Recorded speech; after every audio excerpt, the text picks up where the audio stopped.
Hello, everyone, and welcome to this week's conversation on the YouTube Creators Hub podcast. Dusty here, as always, the host of the show, joined today by Ed Lawrence. Now, Ed has a lot of things going on. He works with creators every day, and he is living the YouTube life in a bunch of different ways and angles, and we'll definitely talk about that.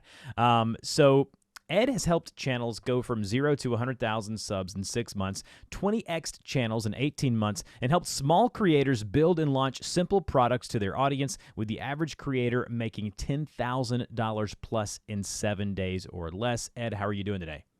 I'm good, thank you. Thank you for having me on. Absolutely. So really excited about today and the episode that I have planned out, and to basically chat with you about kind of what you have going on. So we talked about this a bit off air, but if you would expand a little bit, tell the audience a little bit about what you do, who you are, who you're working with, and kind of your goals and aspirations for these creators. Sure. So I work with what I call them educators. Really, they're people who want to grow businesses. There's entrepreneurs, people who want to grow YouTube channels so that they can build a following, nurture the following, and then sell products off the back of it, particularly kind of info-based products, not like merchandise and stuff like that, but digital products, courses, and services that they can then kind of scale.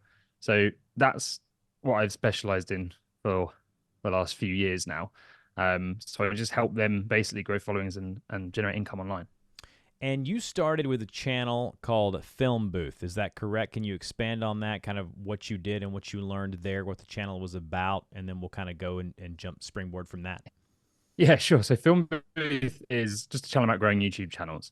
It's a bit more mass. It's very hard to niche down that channel because when you use the word YouTube, it means many different things. So it kind of is content that appeals to a lot of people on YouTube, and it's about growing channels, making videos, editing, strategy, all sorts of different things. What I learned on that channel was to niche down. So it was too broad. So the problem with that channel currently is I only appeal to about 5% of the people who are watching and my clients. So I set up another channel called Creator Booth, which is niched down specifically for the kind of people I want to target. Now they both work in terms of like generating leads and building a following, but I tell everyone to niche down. So not practicing what I preach just seems a bit unusual. So a while ago, I set up a second channel called Creator Booth, which is more about just generating business and growing a channel for educators, as I call them. So if there is someone out there now thinking that maybe they tried to tackle too broad of an audience, would you recommend they start over, use their current channel, or do what you did? What would your recommendation be there? It really depends on their goal. So if your goal is to reach a mass audience, then that's what you got to do. If your goal is to be a YouTube creator, get into the position where you only have to work a few hours a week, take time off YouTube and your channel still grows and you still make money, then you need to niche down and solve a problem, the specific problem that a lot of people have. So it can still be quite broad. Niching down can still make you a massive channel, but you need to look at your own goal and then work out, how am I going to hit that goal? And if that goal is, I want to travel the world, I want to work 3 days a week, I want to make a ton of money, the quickest way to do it is by niching down and solving a very particular problem for a group of people, and then providing a product that solves that problem. So you can become known as the person who solves that problem. If you go broad and you tackle a lot of topics, you don't become known as an expert in something. You become known as someone who talks about a lot of different things. So when you offer a product and a good product solves a specific pain, only a small percentage of your audience might be interested in that pain. Okay. So that's what I would think about is, what do you actually want from this, rather than I just want to get views? Because if you figure that out early and you attack it early, instead of it taking you 3 years, it could take you, 12 months. What advice would you give to someone to, this is a hot topic, YouTube educators, people in our space love to throw this word and term around, find your target audience, find who you're trying to speak to. What would be your advice on that? Like, what do you tell your clients as far as once you look at a channel, they tell you what their goals are? How would you say, how can you navigate to find who that target audience is for your channel? Well, really, you need expertise in something because you need credibility. And that's why channels grow very quick in the education space, because they're clearly very credible. There's a lot of people out there who maybe aren't as credible. So if you already have skills in doing something, that's the niche that you go for, the specific problem you are good at solving. Now, if you don't really know where you're going to start, you need to pick a problem that you want to go in on. And that's where I tell everyone to aim first, like what's the big problem you can solve, and then let's build the channel around that. But there isn't, you don't necessarily just click. So my own journey was a production company making videos for search to attract Google traffic to try and drive people to buy our video production service in the UK, which is a pretty bad use of YouTube. Then it went to just growing YouTube channels in general. So it was appealing to kind of everyone, like videos about Mr. Beast. And then I was like, okay, this doesn't work from a business sense. I'm not niche, I'm not targeted enough. So I went and then went after educators, and now I've niched down again. And I'm like, okay, specifically business people. And there's about like 10 different people I seem to appeal to in terms of the niches they're in all the time. So it's kind of a journey of discovery, but you need a goal to start off with. It all starts with the goal. You've got to say, what do I want? And then you say, who are the people that are going to help me hit the goal? What's the biggest problem they have? And then devote your channel to that. And if you do a good job of it and you've got, credibility and expertise and you make good videos, they'll find you. And then they will start buying your stuff, which enables you to hit your goal. Kind of like a big circle, but it all goes goal, avatar, content, back to hitting your goal. It's just a journey of exploration. And I found that works for education, entertainment channels. I mean, that really works across the board, right? Like going on the journey and figuring out who you're trying to reach. It doesn't just work for informational channels or whatever you want to call them. That just happens to be your niche, right? You're basically like you said at the top of the show, you're kind of really wanting to walk the journey that you're preaching to your students and to your audience and to your clients. So I love that. Now, on the YouTube side of things, what are you seeing? Because you work with creators on YouTube every day, all day. You're teaching them to niche down, all the things that we've talked about. What are the main bullet points that you're working with clients from when you land that client all the way to where I went to your website and you had a ton of such positive reviews raving about your products and services, of just like screenshot after screenshot of people showing their analytics and how you've helped them kind of just bump that up. So if you're listening to this thinking that, oh, this is just an education, no, it's not. Like, these people are really growing their channels and they're growing them to large sizes. They're just figuring out who their audience is, and Ed's helping them do that. So give us kind of the bullet points of what you're kind of walking these creators through. Yeah, so the first thing is they have to establish their goal. Like I said, like we cannot help anyone if they don't have a clear goal. The clearer your goal is, the easier this becomes. And by that, I mean monetary, lifestyle, mission. Those are the three big ones. You need a mission because you'll hit your monetary goal way quicker than you ever expect. And then it's kind of depressing. You're like, oh. So you need a mission to drive it that is a big goal. The monetary one is obviously going to help you fund the lifestyle and the lifestyle you want as a result of that money. So once you've got them, we then go, okay, who are the people that are going to help you do that? And can be tricky because often people want to serve multiple audiences at once. They want to start channels where they're like, I want to teach them productivity and I want to teach them how to make money and I want to teach them this. And it's like, no, you got to pick one. That's Just right. pick one, because we ain't going to be able to bring everyone back with the same level of interest. So we try and build an avatar. So I used to tell people to build 4. So it's like 4 viewer profiles, but now I'm just like, just simplify it to 1. If you're just writing to one person all the time, like, it's way easier.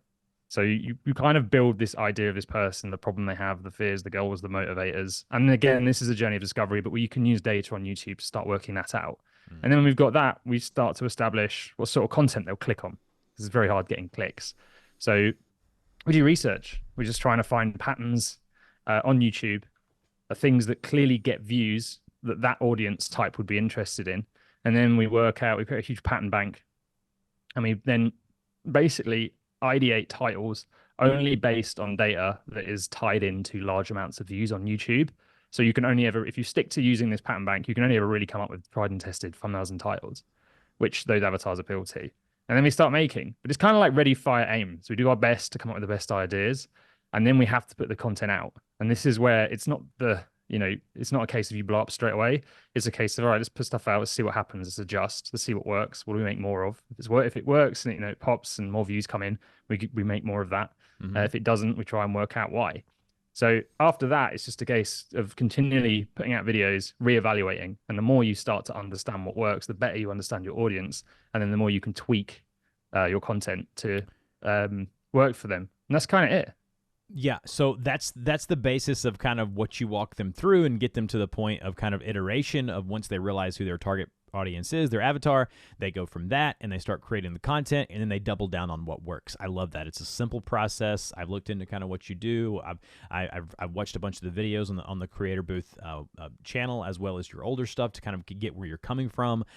As far as the YouTube centric things of, we talk a lot about titles and thumbnails and video production and audio. Are you giving them pointers and bits of advice here? Like, what are the patterns and themes that you're seeing now working on YouTube in like 2024 and beyond, as far as kind of just helping them with, hey, once they get this and they realize who their person is and the people they're trying to reach and the things they're trying to sell and how much money they want, whatever their goals are, and you've already talked about that, what are some advice you're giving them on the technical side of things in regards to YouTube? In terms of production, like actually producing the videos. Sure, absolutely. And just post-production of kind of what they want to do after, and the thumbnails and titles and all that good stuff. It's kind of a boring answer, unfortunately, but it's the same as the one before. It's like, you need to understand the type of content your viewer wants to watch. Mm-hmm. So at the moment, there's a lot of talk about, you need to scale back editing, you need to be more authentic and all this and that. It's not necessarily true. It's always been the same. You've always just needed to make what a certain viewer type might be interested in. So, for example, I tell people not to make videos like me. I'm like, do not make videos like I do on Film Booth, because your audience probably doesn't want tons of B-roll and tons of editing and stuff, because my content I make is inspirational to YouTubers. So some of them will watch it and not listen and just be like, that was interesting what he did in the edit. So I'm like, I'm not teaching people to make videos like me. What we want to do is figure out what sort of tone, what sort of pace, what sort of edit your viewers actually want. And in the education space, it's often not much editing at all. If you look at the biggest creators in the space that have grown in the last few years, like Dan Coe and Nisha, they're very minimal. So it's a case of going, right, what's the style of content they like? And then how do we produce to that style? And that often means experimenting. So sometimes they might try crazy, over the top stuff, which like I make. Sometimes they might tone it down and just do like a whiteboard video. But we just want to find the style that resonates and then continue to do more of that. So in terms of like the edit, we'll be giving feedback. So me and my team are constantly giving feedback on thumbnails and titles, because you can't really do this on your own.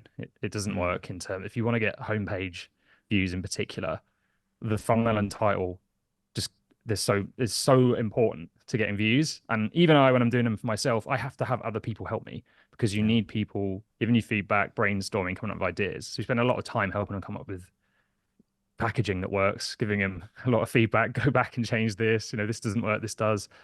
And then we give them feedback on their intros, and then we give feedback on their editing.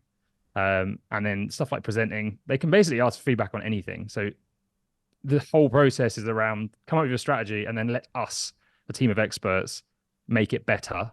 And as long as you stick to the feedback and keep coming back for help, it works. So that's what's missing in a lot of YouTube creators' lives. They try and do it on their own, and it just doesn't work. The best thing you could ever do is find another YouTube creator who's on a similar level, who's driven, and just meet up every week and just help each other ideate and share what works for you, even if it doesn't even matter if they're in a different niche, because you can still learn from each other. That's kind of the secret sauce. I love that. What are the few common mistakes that you see most creators make? Because I also do YouTube coaching, and I do average around 7 to 9 calls, sometimes less than that a week. But I would say over half of those calls, we spend half of that first call figuring out what they want to do. And that's really exactly the point that you're making this entire episode so far, is that you really have to have a direction, because if you don't, you're really just kind of grasping at straws. You have no nowhere that you're trying to lead. Even if it's money, is it money you want to make? Okay, well, that's fine. I don't like that to be kind of the number one thing, but sure, that's great. I love that. You want to grow a YouTube channel, you want to make money, you're a dentist, you want to grow and get more clients for your channel or whatever. I was talking to an orthodontist a couple of weeks ago. My oldest daughter is getting braces, talking to someone in the office staff about growing their YouTube channel. And it was so funny, because I work with some of these creators and they want to get these massive audiences, but all this orthodontist wants to do is to grow a channel that's going to attract clients in our local area. So very simple. It's a very different kind of thought process of kind of where they want to go with their channel. So what are the mistakes that you're seeing people make right now, and kind of how do you kind of coach them against those things? So yeah, I see that mistake that you just mentioned, not with my clients, but I see it for people who are probably not right for me, because generally my clients have some sort of business idea attached. So they have an entrepreneur, right? Yeah. Yeah. But what you just said is spot on. I always see in the comments, like, what do I make my channel about? I'm like, you shouldn't have to ask that. You just make the channel about the thing you're passionate about. And if you don't have anything you're passionate about, this is going to be tricky, because you got to talk about something you're not passionate about forever. Like it gets boring when you talk about your passion, right? At some point. So yeah, that's an interesting one. If you're struggling for direction, just look at the thing that interests you the most. But for me, it was packaging. Like, yeah, I used to do calls like once a week. I'd have a day where I just do calls. And in the end, I just stopped doing them because it was the same problem. Every person had exactly the same problem and they couldn't see it. Well, there's my channel going wrong. And it was always, always, always, they didn't understand how to position content. So they'd make a video, they'd think it was a good idea, and they wouldn't get any views. And the thumbnail didn't make, the thumbnail, this wasn't interesting, basically. It wasn't something their viewers would want to click on. It didn't address a big enough pain point. It was often too specific. The design was always bad. So yeah, I stopped doing the calls and just I don't have this course anymore, but I built a course specifically just for packaging to solve it because I could tell them on the call it was a problem, but there was nothing out there telling them how to learn Photoshop and strategy and stuff to fix it. Yeah, I shut that down in Feb to focus on other things. But that is the biggest problem. I don't think people realize YouTube is like 70-80% about the planning. The making the video bit, and the filming in particular, is like the smallest part of YouTube. And you should be spending most of your time on the strategic side and the planning side. And that's the big mistake. A lot of people make a video and then they're like, what thumbnail and title should I put on this? And they don't give any thought to if people actually want to watch that video. They just think, oh, this is a good idea. I'll make it. It's nearly always a bad idea because it's very hard for us to know what people want to click on without doing that research. So I'd say that's the biggest problem I see.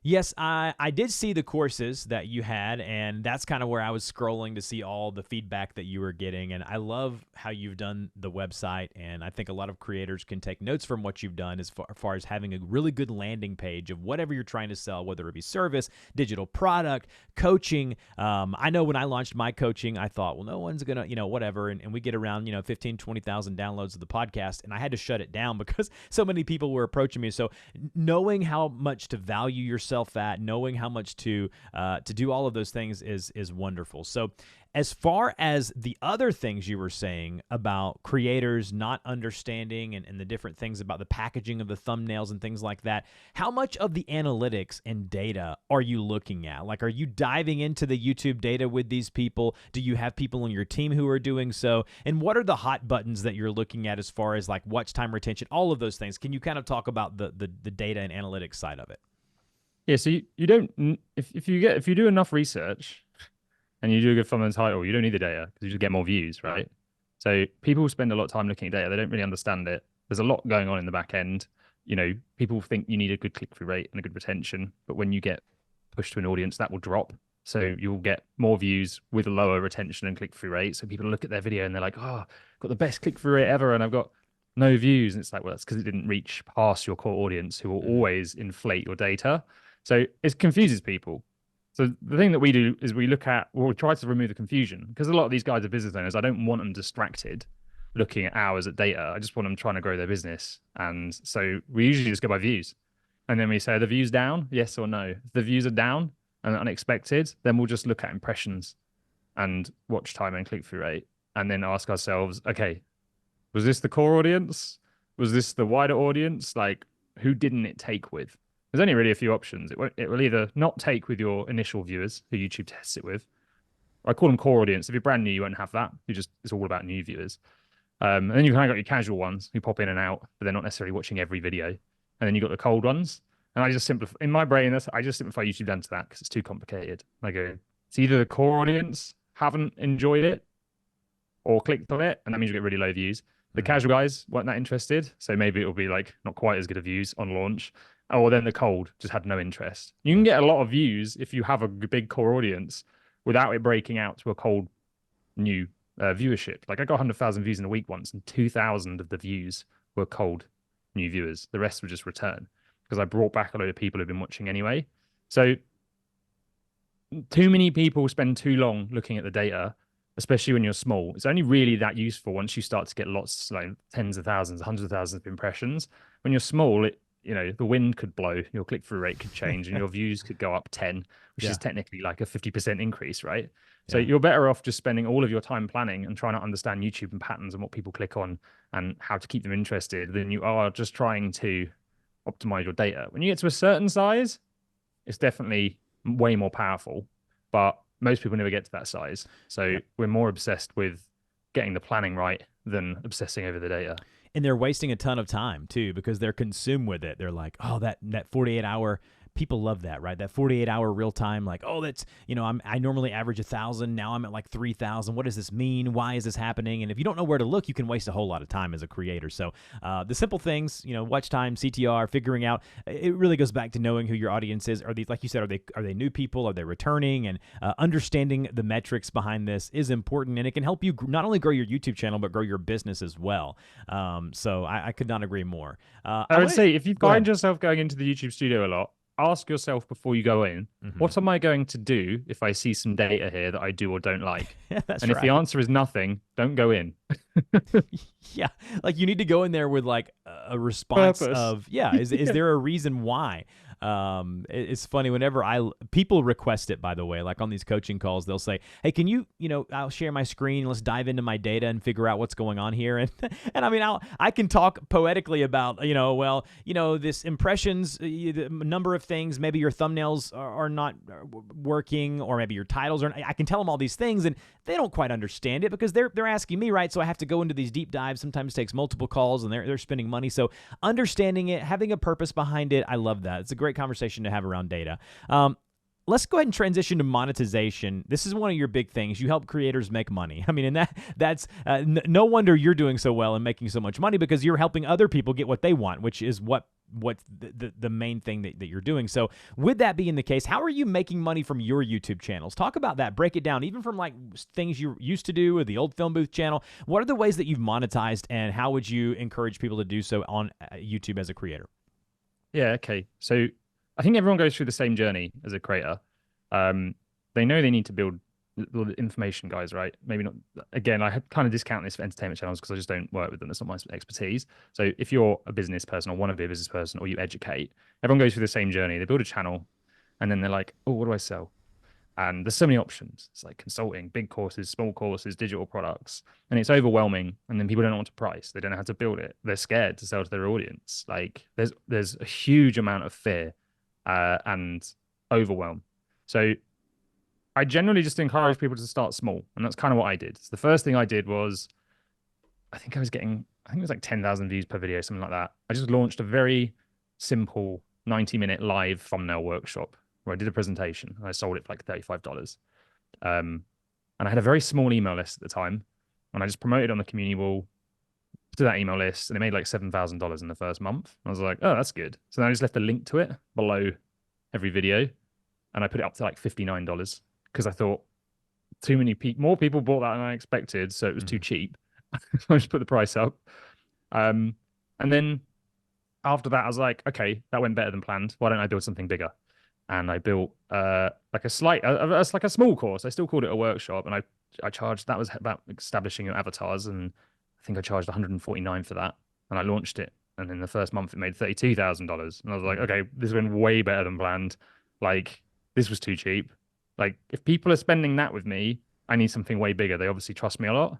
So then I was like, right, I'm going to go and make a cohort. So I made like a 10-week program that was a high ticket. Like, I think it started off about $3,500, ended up about $5,500. And I ran that for 2 years.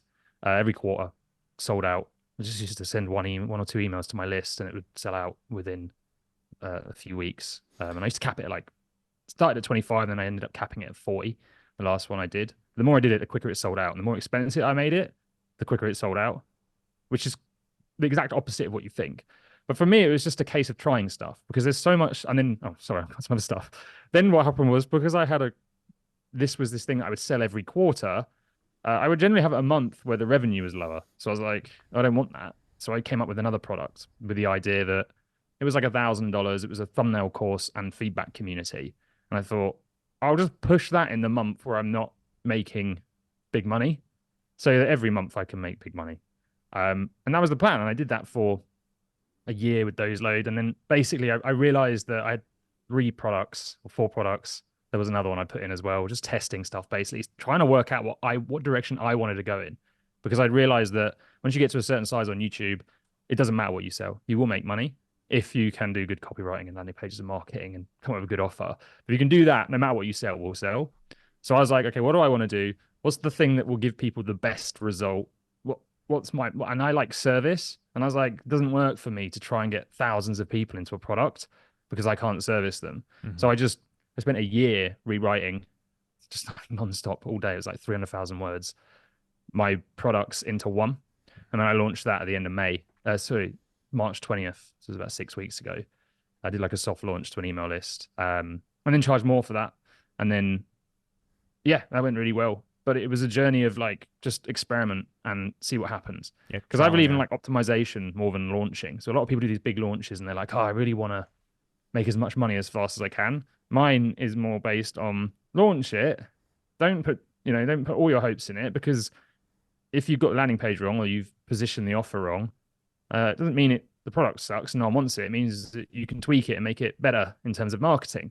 So I launch and then work out, okay, did it sell that many? Could I sell more? Did I bring the right people in? What do people think of the product? And then I just tweak all these areas over the long term so that you end up with like an optimized product and an optimized sales system. So you shouldn't be afraid to launch and put all of your hopes and dreams on the first week, because really it's just the start. The long-term potential of the product is where it's exciting for me. So that's what that was my own journey. And I helped one of my products I helped creators launch a low ticket product. And that was the average person did $7,000 in the first 7 days of the launch. And that was fantastic. I just gave them a step-by-step system. And then I ended up putting that into my main product now. But YouTubers don't realize that they have an unfair advantage, like way, way more unfair advantage. If you're on Instagram, if you're just a regular business like pumping ads, you build so much trust with your content. You build such strong relationships. You have people waiting to support you, who actually want to buy stuff from you, who want to pay to work with you. So you just have to get something out and experiment. Now, if I would advise someone, the perfect thing to do, I would say start some sort of high ticket program straight away. But you need confidence, you need experience, you need to know what to do to follow a plan, and you need to have made a load of mistakes, potentially on a smaller stage, before you go throwing large numbers around. So you can sort of make sure you don't make any expensive mistakes, right? Right. That's the way I look at it. Now, you talked about an email list in there, growing your list and things like that. Just can you give some small pointers on that? Like, what are some ways that YouTube creators can build those lists and techniques that you've used? Yeah, so email is really important because they will all become your business. Because you can just put a message out. And I always advise people send, if they can, once a week, value-packed email. So write something very useful, and that will be your core audience. So to give you an example of how core this is, I used to send an email with a video to my email list, and it was just me sitting on my phone answering questions. And the retention was like 75, 80%. And there was no editing, me just blabbering on, because it's the guys who want to listen to everything you say. So you can tell these people are very invested in you because they're willing to sit and watch a video that would technically die on YouTube. So you want to nurture these guys, look after them, give them more value, keep building a relationship. And yeah, if you can try and send them an email once a week, you can then once every now and then drop in, oh, I've got a product if you want to buy it. Or all I used to do is put PS, I've still got some spaces on my cohort. If you want to get them, click here. And that was it. It wasn't a particularly hard sell. So you don't have to create these huge automated funnels or anything to start off with. Just keep it very simple. Create a very simple sign up page, mention it in a video, put links below your videos, mention it on the community wall, and you'll start getting people come in. And then the beauty of this is every email is me validating an idea. So I've got hundreds of titles and I can look at my open rates and go, okay, that one resonated. And then I get replies. So when I get tons of replies to an email, I'm like, okay, that information needs to become a video because it clearly hit the mark. So you can use it to get feedback, ideas, and sales. But you don't want to do it too soon. So I look at YouTube in different levels. So level 1, you just got to focus 100% on growing the following. Once you start to get about 3,000 views per video, you can start to think about bringing in an email list because we don't want to spread ourselves too thin. And then you can start thinking about bringing in a product. But before that, just focus on the channel because it's hard. Yeah, it is hard. It's not something that's just going to happen overnight or quickly. And even you coaching people or working with people, you know this. I'm sure there's some people that you've tried to work with and it just doesn't work. It doesn't resonate with them, and they just don't do the things they. That's the most frustrating thing as a coach is when you're trying to teach someone something and they're just not implementing what you're trying to teach them. And in that case, they're just wasting their money, right? I love that. What is something you wish you would have known sooner on YouTube? Like looking back at it now, and you're like, man, I wish I would have known that sooner as a creator. There's a lot of things. Go ahead. Give me a couple. Probably, I think the most One of them would be don't look at your videos on an individual basis as a team that grow your channel together. Because at the start, people are like, oh, I want to grow a channel, and they make like 3 videos. Yeah. And they haven't really got enough content to make a difference. Even if someone discovers them, they're not going to build a huge relationship just from 3 short videos, right? So it's like, look at each video you make as part of a giant team that create an undeniable wall of proof that you are an expert on something. And if you look at it like that, if you have a video that doesn't do that well, it's like, as long as you think that video was useful and that the people who watched it would get a ton of value out of it, it doesn't matter that it didn't get many views. Because when you have another video that works, so long as you tie them together, or point end screens at them, you're going to drive traffic to them. And even if you don't, people will go to your channel page and they'll binge anyway if you can get good at creating bingeable content. So I think that was it. It was always thinking each video had to be this like individual performer, where actually people comment to me all the time on the ones that had the least views. And they're like, oh, that really impacted me. Often the reason things get least views is because you've made it more specific to a smaller audience. So there's going to be less people interested, but the guys that are kind of like, that was amazing. So that would be one thing I wish I knew sooner. The other thing would be to stop being in such a rush. Like I spent 3 years. I wouldn't describe it quite as putting myself through hell, but it was like 15 hours a day, 7 days a week. Like I didn't sleep for years. I was a mess, just trying to grow a YouTube channel because I was so desperate to sort of get it going. And actually, I know that if you just can stick to it consistently, it will happen. The only way it won't if you quit. As long as you just keep trying to learn and adjust, just be patient. So not having patience would be another one. And then the final one would be looking at the data too much and just get YouTube Studio off your phone. You don't need to go in there more than once a week, especially if you're not launching content more than once a week. You should never be looking to see if your subscriber count's gone up a bit. I used to look and be like, oh, it ticked up another one. You don't need to do that. Yeah, for me, for me, it was never subscribers. It was always because I have just a tutorial channel, and so it's all search based. And so for me, it was just those 48-hour views. I would look and, is it over 100,000 the past 48 hours? Then that's a good day for me. Or it's a good couple of days. It went down to 80? Oh no, during COVID it went up to like 200,000. So it's just like the roller coaster of emotions of whatever that data that you think is what you need to be reaching is very detrimental to your health and to your YouTube channel. But that's really it of what you just really encapsulated there. Of so many people start on YouTube, they're motivated, they're excited, and then they put 11 videos on the channel. It doesn't do what they think it should do, and they quit.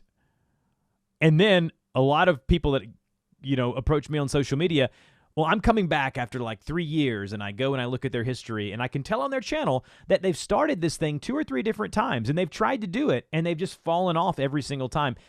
And I just have to be honest with them, and I'm like, listen, I'll even give you a refund of this money. I've looked at your channel. If you're not in this thing to do it for real, then there's no point in doing it, right? If you're not going to give yourself a year, 2 year, 3 years worth of data to look at it and to implement and to get better incrementally, it's going to be useless. So I love the answers that you gave there.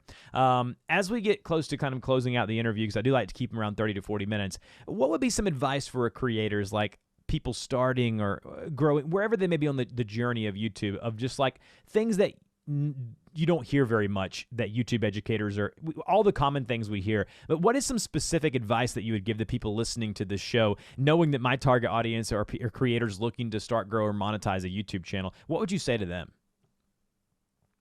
Just stay focused. Like, there's a lot of bright, shiny objects. You're gonna get told to do a lot of things. Like, people like me tell you to do all sorts of things.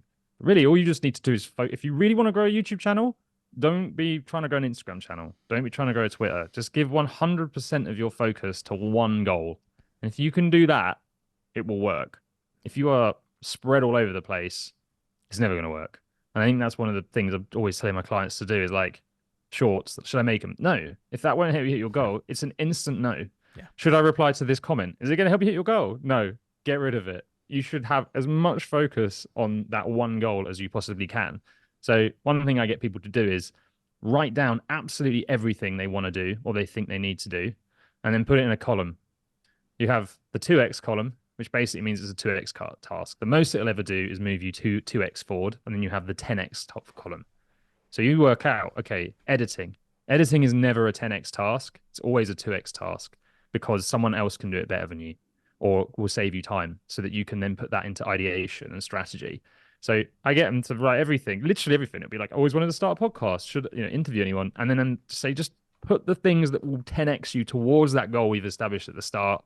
Don't worry about anything else, or outsource it and give all of your focus to those 10x tasks. And if you do that, you move 10 times faster. Like, that's it. Yeah. So I think that would be my advice. Taking the things that are not moving the needle forward and just eliminating those, and the ones that you know are. And I think the hardest part of what you just said is knowing what those are, right? Is identifying the ones that are 10xing or 20, whatever the number is, and figuring out, oh man, when I do this thing, I'm being the channel's being pushed forward. So just to follow up, is there any advice on how to identify those quicker so you're not wasting your time and kind of running around in a hamster wheel?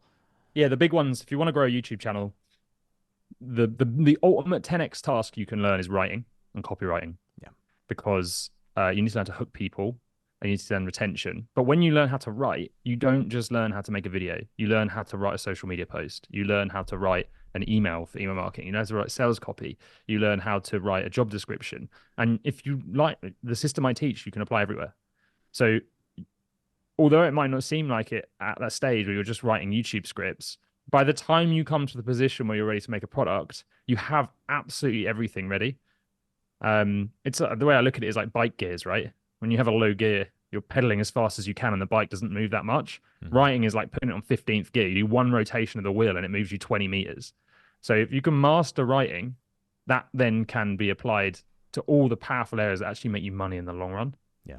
And then strategy and coming up with ideas. The idea is everything.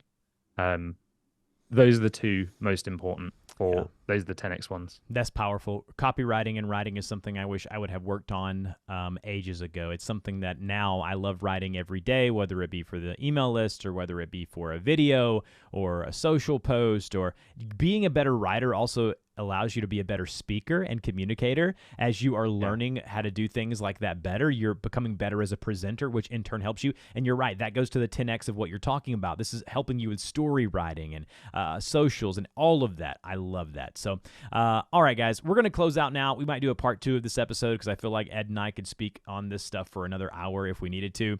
Again, Ed Lawrence is my guest today. I will put his links for his website and his YouTube channels in the show notes of this episode. Ed, you've been an amazing guest. Thank you again for joining us today. Brilliant. Thank you very much for having me.